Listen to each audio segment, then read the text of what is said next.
আল্লাহ রাসূলের কিন্তু জানাজা হয়নি, সালাম বিনিময়। কারণ জানাজা হয় কার? মৃত মানুষের। জানাজা হয় কার? মৃত মানুষের। জীবিত মানুষের জানাজা হয় না, জানাজা হয় না। তাহলে হযরত আল্লাহ রাসূল সাল্লাল্লাহু আলাইহি ওয়াসাল্লামের জানাজা হয় নাই, সালাম বিনিময় হয়েছে। আসসালামু আলাইকা ইয়া রাসূলুল্লাহ, আসসালামু আলাইকা ইয়া হাবিবাল্লাহ। এখনো পর্যন্ত মানুষ এইভাবে নবীজির রওজায় সালাম দেয়। তো তাহলে এই যে বলা হয় যে আড়াই দিন আল্লাহ রাসূল সাল্লাল্লাহু আলাইহি ওয়াসাল্লামকে দাফন করতে দেওয়া হয় না, এর পিছনের ঘটনাটা কি? এর পিছনের ঘটনা হলো আম্মা জান আয়েশা সিদ্দিকা রাদিয়াল্লাহু তাআলা আনহার ঘরে আল্লাহ রাসূল ইন্তিকাল করছিলেন। ইন্তিকালের পূর্বে বলছিল যে আয়েশা, আমার লাশ মোবারক এই ঘর থেকে বের কইরো না, এইখানে দাফন করো। বলে এক খোঁজো, নোমান বিন বশির কোথায়, সাদ বিন আবু বাদা কোথায়? একজন বৃদ্ধ আনসার সাহাবীকে পাইয়া তার কাছে জিজ্ঞাসা করে, নোমান বিন বশির কোথায়? উনি কথা বলে না। হযরত ওমর বলতেছে, কথা না বললে একখানে গলা নামাই দিব। ওমর আবার একটু চেতা লোক ছিল আর কি, যেই পথ দিয়ে উনি যাইতো ওই পথ দিয়ে 40 দিন শয়তান যাইতো না, খুব চেতা মানুষ। হযরত আবুবকর বলে, সাদ বিন আবু বাদা কোথায়, নোমান বিন বশির কোথায়? এ মুহাজির, আল্লাহ রাসূল আমাকে খুব ভালোবাসতেন, আমি আবু বকর সিদ্দিক বলছি, একটা বার বলো। এবার আনসার চোখের পানি ছেড়ে দিয়া বলে, চোখের পানি ছেড়ে দিয়া বলে, আবু বকর, ওরা নোমান বিন বশিরের বাড়িতে গোপনে বৈঠকে রত আছে। ওরা বৈঠক করতেছে। হযরত আবু বকর বললেন, ওমর আগে চলো ওদের কাছে যাই। হযরত ওমর আবু বকর সহ এই প্রতিনিধি দল যখন নোমান বিন বশিরের বাড়িতে গেলেন, ওরা আশ্চর্য হয়ে গেছে। হযরত আবু বকর সিদ্দিক রাদিয়াল্লাহু তাআলা আনহু দ্বারা একটা জালাময়ী বক্তব্য দিলেন। এই বক্তব্য সরাসরি আরবিতে অনুবাদ হলো এরকম। হযরত আবু বকর সিদ্দিক রাদিয়াল্লাহু তাআলা আনহু দ্বারা বলে, ও আনসার ভাইরা, আমি আশা করি নাই তোমাদের কাছ থেকে এমন ব্যবহার। এটা আরবি অনুবাদ এরকম, আমি এরকম ব্যবহার তোমাদের কাছ থেকে আশা করি নাই। রাসূল ইন্তিকাল করেছে আর তোমরা গোপনে বৈঠক করতেছো। ওরা দ্বারা বলে, আবু বকর, আল্লাহ রাসূল ইন্তিকাল করেছেন, সালতানাতের মদিনার খলিফা কে হবে? সুতরাং আমরা হলাম আল্লাহ রাসূলকে আমরা আশ্রয় দিয়েছি, আমরাই খলিফা হব।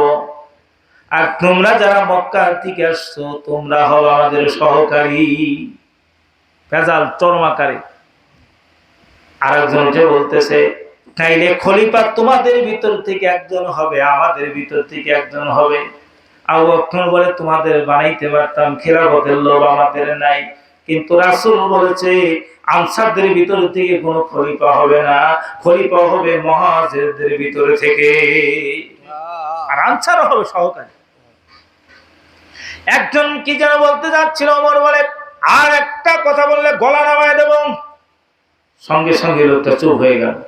আবু বকর বললেন, ও রাসূলের সাহাবারা, তোমরা আশ্রয় দিয়েছো, আমরা আশ্রয় নিয়েছি। তোমাদের দুই পাখি সম্পদের ভিতরে এক পাখি আমাদের দিয়েছ, দুইটা স্ত্রীর ভিতরে একটা স্ত্রী আমাদেরকে দিয়েছ। আমি আবু বকরের দিকে তাকায় দেখো, আমি আবু বকর হলাম মক্কার সবচাইতে বস্ত্র ব্যবসায়ী, মানে কাপড়ের ব্যবসা আমার। আমি তোমার বউ নেওয়ার জন্য, তোমার টাকা পয়সা নেওয়ার জন্য আমি আবু বকর মদিনাতে আসি নাই। আমি আবু বকর মদিনাতে আসছিলাম ইসলামকে ভালোবেসে, রাসূলের মহব্বতে। আমার ব্যবসা বাণিজ্য যত সম্পদ ছিল সব ছেড়ে দিয়ে আমি মদিনায় এসেছি। সম্পদের জন্য না, টাকা পয়সার জন্য না। ওমরের দিকে তাকায় দেখো, ওসমানের দিকে তাকায় দেখো, এরকম ভাবে বেশ কয়েকজনকে দেখাইলেন, এদের দিকে তোমরা তাকায় দেখো। আচ্ছা, আল্লাহ রাসূলকে ভালোবেসে আমরা এখানে এসেছি। বলে, তাইলে আবু বকর তুমি এখানে খলিফা হও, আবু বকর বলে, না আমি খলিফা হব না, তোমরা ওমরকে বানাও। ওমর বলে, আল্লাহর কসম দিয়ে বলি আমি খলিফা হব না। উবাইদুল্লাহ বিন জাররাহ ডাক দিয়ে, তুমি খলিফা হও। হে বলে, আমি খলিফা হব না। দয়া ধরে উসমান রে, তুমি খলিফা হও। উসমান বলে, আমি খলিফা হব না। এবার আরো যে লোকগুলো ছিল সকলে বলতেছে, আবু বকর আপনি খলিফা হন। আবু বকর বলে, ওমর আপনি হন। ওমর দৌড় দিয়ে এসে আবু বকরের হাত ধরে বলে, যেখানে আবু বকর আছে সেখানে ওমরের খলিফা হওয়ার কোনো যোগ্যতা নাই। সব আনসাররা একের পর এক বায়াত গ্রহণ করলে। বায়াত মানে কিন্তু মুড়ি দেওয়া না। এই বায়াত মানে আমি স্বীকার করলাম আপনি মুসলিম বিশ্বের খলিফা। হযরত আবু বকর সিদ্দিক রাদিয়াল্লাহু তাআলা বলেন, মেনে নিলাম। এই জন্য যদি আমি মেনে না নিতাম তাহলে মুসলমানরা আরেকটা গৃহযুদ্ধের কবলে পড়ে যেত। ওরা মীমাংসা কেউ করতে পারতো না। যাই হোক, ওই খেলাফতের দায়িত্ব গ্রহণ করলেন। এবার বললেন, তোমরা আসো। আসার পরে আল্লাহ রাসূল সাল্লাল্লাহু আলাইহি ওয়াসাল্লামকে যিনি গোসল করাইলেন তার নাম হলো হযরত খাওলা রাদিয়াল্লাহু তাআলা পানি এনে দিয়েছিলেন। আল্লাহ রাসূলকে গোসল করাইলেন হযরত আব্বাস রাদিয়াল্লাহু তাআলা, হযরতে আলী। কিতাবের ভিতরে আসছে রাসূল সাল্লাল্লাহু আলাইহি ওয়াসাল্লামের পবিত্র রওজা মুবারকের ভিতরে বিছানা বিছায়া দেওয়া হয়। সাধারণ মানুষের বিছানা, কবরে কি বিছানা দেওয়া হয়? বিছানা বিছায়া দেওয়া হয়। এইবার আল্লাহ রাসূলের দাফন কার্য সমাধা হওয়ার পরে এই যে সালাম বিনিময়ের যে বিষয়টা, মানে আল্লাহ রাসূলের কিন্তু জানাজা হয়নি, সালাম বিনিময়। কারণ জানাজা হয় কার? মৃত মানুষের। জানাজা হয় কার? মৃত মানুষের। জীবিত মানুষের জানাজা হয় না, জানাজা হয় না। তাহলে হযরত আল্লাহ রাসূল সাল্লাল্লাহু আলাইহি ওয়াসাল্লামের জানাজা হয় নাই, সালাম বিনিময় হয়েছে। আসসালামু আলাইকা ইয়া রাসূলুল্লাহ, আসসালামু আলাইকা ইয়া হাবিবাল্লাহ। এখনো পর্যন্ত মানুষ এইভাবে নবীজির রওজায় সালাম দেয়। তো তাহলে এই যে বলা হয় যে আড়াই দিন আল্লাহ রাসূল সাল্লাল্লাহু আলাইহি ওয়াসাল্লামকে দাফন করতে দেওয়া হয় না, এর পিছনের ঘটনাটা কি? এর পিছনের ঘটনা হলো আম্মা জান আয়েশা সিদ্দিকা রাদিয়াল্লাহু তাআলা আনহার ঘরে আল্লাহ রাসূল ইন্তিকাল করছিলেন। ইন্তিকালের পূর্বে বলছিল যে, আয়েশা আমার লাশ মোবারক এই ঘর থেকে বের কইরো না, এইখানে দাফন করো। সুবহানাল্লাহ। এখন আমার প্রশ্ন হইল, রাসূল সাল্লাল্লাহু আলাইহি সাল্লামের দেওয়া আম্মা জান আয়েশা সিদ্দিকার ঘর ছিল 10 হাত বাই স্কয়ার ফিট। 10 হাত স্কয়ার ফিট। তাহলে 10 হাত 10 স্কয়ার ফিটের একটা ঘরের ভিতরে যদি একজন মানুষকে যদি শুয়ায়া রাখা হয়, তাহলে আপনার একদিকে আল্লাহ রাসূল সাল্লাল্লাহু আলাইহি সাল্লামের স্ত্রীরা ছিল, তাইলে উনরা পর্দার আড়ালে আল্লাহ রাসূলের পবিত্র লাশ মোবারক শোয়ানো।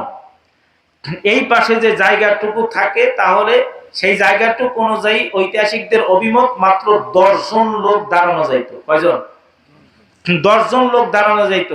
আপনার বাবা ইন্তিকাল করেছে, বাবার চেহারাটা একবার দেখেছেন, মনে চায় আর একবার দেখি। কেউ যদি আপনার কলার ধরে টাইনে নিয়ে আসে, খুন ছেড়ে যাবে না? বলেন। আল্লাহ রাসূল যখন বিদায় হজের ভাষণ দিয়েছিলেন, তখন মুসলমানদের সংখ্যা ছিল 1,48,000। তৎকালীন সময় সিরিয়া থেকে শুরু, মানে 7টা প্রদেশের প্রাদেশিক প্রধান ছিলেন আমার দয়াল নবী। 7টা প্রদেশ বলতে আপনারা কতদূর বুঝবেন আমি তা জানি না, প্রায় অর্ধেক দুনিয়া। আজকে যেটারে আপনারা ইউরোপ বলেন, আপনার ল্যাটিন আমেরিকা বলেন, আমাদের এই বাংলাদেশের ভারতের সিন্ধু নদ পর্যন্ত এই বিশাল সাম্রাজ্য। যখন খবর পাইলে আল্লাহ রাসূল ইন্তিকাল করছে, রাসূলকে এক নজর দেখলে জান্নাত তার জন্য ওয়াজিব, জাহান্নাম হারাম। এই সুযোগ কেউ ছাড়তে পারে? জোরে বলেন। ঘোড়া নিয়ে লোকজন আসা শুরু করেছে। এবার 10 জন করে লোক ঢুকাইছে, 10 জন করে বের করছে, 10 জন করে ঢুকাইছে, 10 জন করে বের করছে। তাহলে এইভাবে যদি 10 জন করে ঢুকায় আর 10 জন করে বের করতে চায়, কোন লোক আবার 2-3 বারও দেখতে চায়, ঠিক না? ঠিক। আল্লাহ রাসূলের চেহারা মোবারক। তো এইভাবে কইরা উনরা যে আড়াই দিনে পারছে, এই লোকগুলা, যেই লোক মদিনায় জমায়েত হয়েছিল, এই লোকগুলা আল্লাহ রাসূলের সালাম দেওয়া, এই কার্য সমাধা করতে এদের 32 ঘন্টার মতো সময় লাগছিল। কত ঘন্টা? 32 ঘন্টার মতো এদের সময় লাগছে। তাছাড়া বাধা দেওয়ার জন্য না, এই সালাম বিনিময়ের জন্য। অঙ্কটা ভালো করে শিখবেন, কারণ ওই জায়গায় যদি সব লোক একত্রে যাইতো, মরতো কিনা জোরে বলেন, সব মারা যাইতো, অনেকেই মারা যাইতো। সুতরাং 10 জন করে, এটা ধন্যবাদ দেওয়া লাগে যে 10 জন করে ঢুকাইছে বের করছে, ঢুকাইছে বের করছে, এরা পারছে অল্প টাইমে। আমরা হইলে তো 10 দিনেও পারতাম না, ঠিক না বেঠিক? আল্লাহ রাসূল সাল্লাল্লাহু আলাইহি ওয়াসাল্লামের ইন্তিকালের পরে, রাসূল সাল্লাল্লাহু আলাইহি ওয়াসাল্লামের দাফন কার্য সমাধা হওয়ার পরে হযরতে আবু বকর সিদ্দিক রাদিয়াল্লাহু তাআলা আনহু যখন মুসলিম সালতানাতের খলিফা হইলেন, খলিফা হওয়ার পরে হযরতে ফাতেমাতুজ জাহরা রাদিয়াল্লাহু তাআলা আনহু তাবুকে একটু সম্পত্তি ছিল। তাবুকে, এই তাবুকের সম্পত্তি আল্লাহ রাসূল সাল্লাল্লাহু আলাইহি ওয়াসাল্লামের নামে ছিল। হযরতে ফাতেমাতুজ জাহরা রাদিয়াল্লাহু তাআলা আনহা এই সম্পত্তির ওয়ারিশ দাবি করে হযরত আবু বকর সিদ্দিকের কাছে। তখন উনি মুসলিম সালতানাতের খলিফা, ওনার কাছে বলে যে আমার বাবার সম্পত্তি আমি ওয়ারিশ চাই। হযরত আবু বকর বললেন, আপনি আমাকে মাফ করবেন, আপনি যদি চান প্রয়োজন বোধে আমি আপনাকে এই সম্পত্তির 10 গুণ আপনাকে দেব, কিন্তু এই সম্পত্তি আমি দিতে পারবো না। কেন পারবো না? কারণ রাসূলের কোনো একক ওয়ারিশ হয় না। রাসূলের ওয়ারিশ হলো সমস্ত উম্মত বর্গ। সুবহানাল্লাহ। রাসূলের কোনো একক ওয়ারিশ হয় না, এই জন্য আমি আপনাকে দিতে পারবো না। যদি আপনি চান প্রয়োজন বোধে এর চাইতে 10 ডবল 20 ডবল আমি আপনাকে দেবো, এটি দিতে পারবো না। যার কারণেই আপনার এই বিষয়টা নিয়ে আজকে এত ঝামেলা। হযরতে আলী রাদিয়াল্লাহু তাআলা আনহু পরবর্তীতে আবু বকরের খলিফা স্বীকার করেছিলেন। এটা 6 মাস পরে, ফাতেমাতুজ জাহরা রাদিয়াল্লাহু তাআলা ইন্তিকালের 6 মাস পরে। এর ভিতরে কারণটা কি জানেন? আল্লাহ রাসূলের ইন্তিকালের 6 মাস পরে ফাতেমাতুজ জাহরা রাদিয়াল্লাহু তাআলা ইন্তিকাল করেন। এটা কিন্তু আমার বানানো কথা না, আমি মিরাঠির ঐতিহাসিক গ্রন্থ থেকে বলছি। যে আমরা অনেক সময় স্ত্রীর কথা শুনি, শোনে না স্ত্রীর কথা? স্ত্রীর কথা শোনে, কেমন শোনে? যে বাবার বাড়িতে স্ত্রীর একটু মানে মনোমালিন্য হয়েছে, এখন যদি কেউ শ্বশুর বাড়ি বেড়াতে যাবো না, এই আমার নাই বাপের বাড়ি, তোমার শ্বশুর বাড়ি না, এই আমার যদি বাপের বাড়ি না থাকে তোমার শ্বশুর বাড়ি কিসের? তাহলে ওই স্বামী কি শ্বশুর বাড়ি যাইতে পারে? স্বামী তো শ্বশুর বাড়ি যেতে পারে।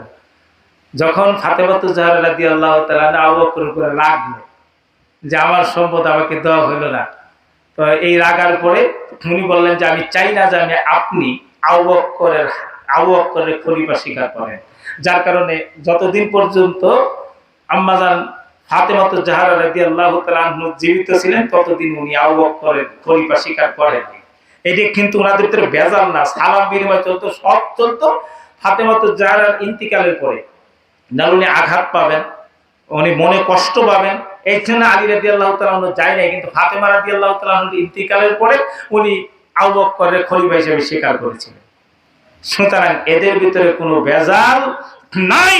সুতরাং বানায় এমন কথা বলা যাবে না যেটা ইসলামের সঙ্গে মুসলমানের সঙ্গে সাংঘর্ষিক, ঠিক আছে? ঠিক। আল্লাহ তাআলা আমাদের হেফাজত করুন, জোরে জোরে বলেন আমিন। আল্লাহুম্মা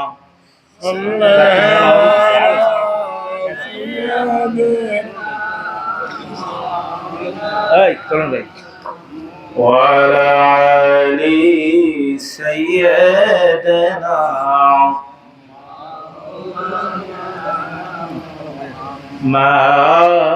মাদাল্লাহুম্মা